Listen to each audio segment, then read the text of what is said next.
Kehidupan Mezbah dan Kemah Abraham.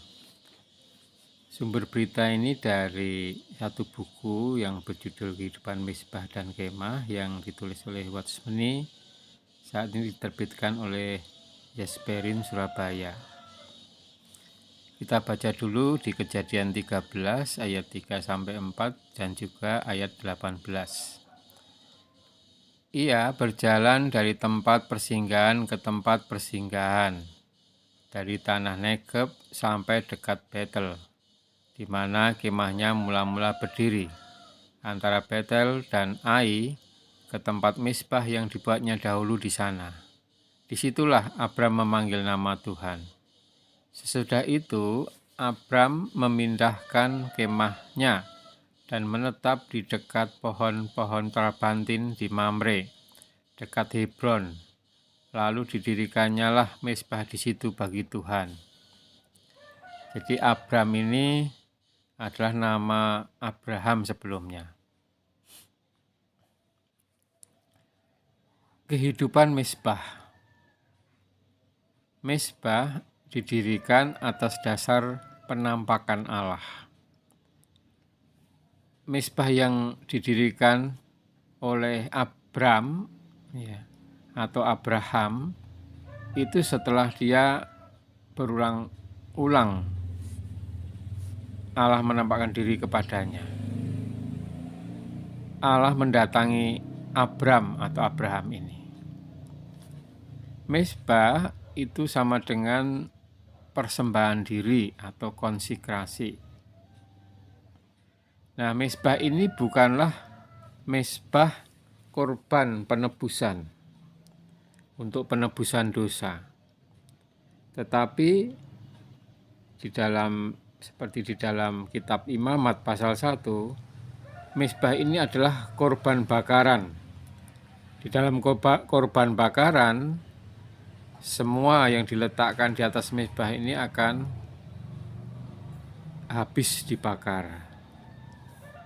Kalau korban penebusan ada satu darah yang tercurah, tapi kalau korban bakaran ini adalah bau-bauan yang menyenangkan bagi Tuhan.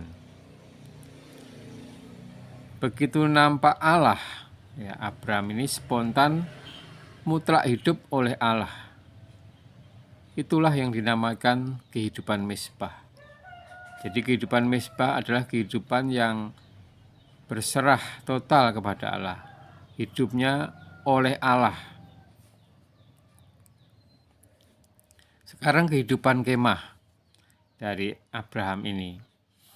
Setelah mezbah, barulah kemah. Dalam kehidupan kemah ada satu prinsip, yaitu segala sesuatu Anda harus diletakkan di atas mezbah.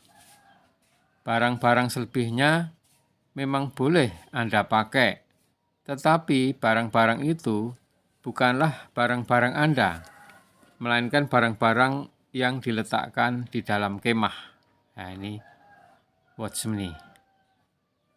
Yang telah diletakkan di atas mezbah milik Allah. Dan apa yang dikembalikan Allah kepada kita, kita pakai menurut prinsip kemah. Jadi menurut ketetapan Allah, pengaturan Allah. Kita tidak bisa memilikinya. Tidak bisa, kita sudah tidak dikuasai oleh barang-barang yang ada di kemah itu, yang ditinggalkan Allah, yang diberikan Allah, karena sudah ada prinsip mezbah, yaitu semuanya untuk Allah.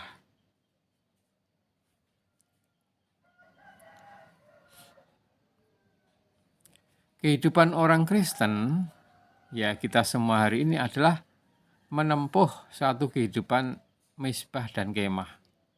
Ini Watchmeni. Jadi kehidupan kita itu haruslah yang pertama kali itu mempersembahkan diri semuanya kepada Allah. Baru sisanya yang diberikan Allah diletakkan di kemah. Itulah kehidupan kemah kita. Jadi ada mezbah dulu, kemudian baru kemah.